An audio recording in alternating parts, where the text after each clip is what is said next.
Guys, কেমন আছো তোমরা সবাই? আশা করছি ভীষণ ভালো আছো। আমিও কিন্তু ভীষণ ভালো আছি। তো আমার একটা ফ্রেন্ড এসেছে আমাকে ইনভাইট করতে, আর ও এসে কিন্তু আমাকে বললো যে তুই যদি আমার বিয়েতে না আসিস তাহলে কিন্তু আমার বিয়েটা অসম্পূর্ণই থেকে যাবে, তাই প্লিজ প্লিজ প্লিজ আমার বিয়েতে যেন আসিস।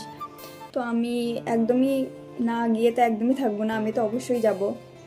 তো আমি একবার দেখিয়ে দেবো যে সেই বান্ধবীটা কে এসেছে।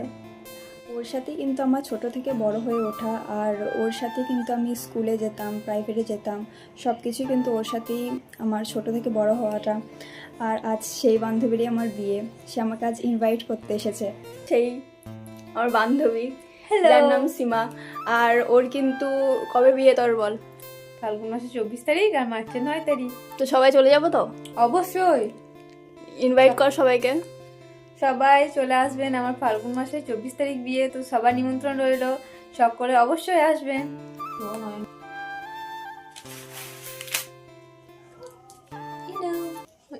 Thank you. তো এটাই হচ্ছে আমার ইনভিটেশন কার্ড, এখন আমাকে দিল, লেখাই আছে নাম। ওকে, থ্যাংক ইউ। সবে চলে যাবো ভোজ খেতে। কিছু কিছু ফ্রেন্ড আছে যারা খুবই নিজের, আর কোনো শুভ কাজ করার আগে আমি একবার হলেও ওদেরকে ইনভাইট অবশ্যই করব। আমি চাই যেন ওরা আসুক, আর সেও আজকে এসেছে, আমার ফ্রেন্ড যে আমাকে ইনভাইট করতে এসেছে।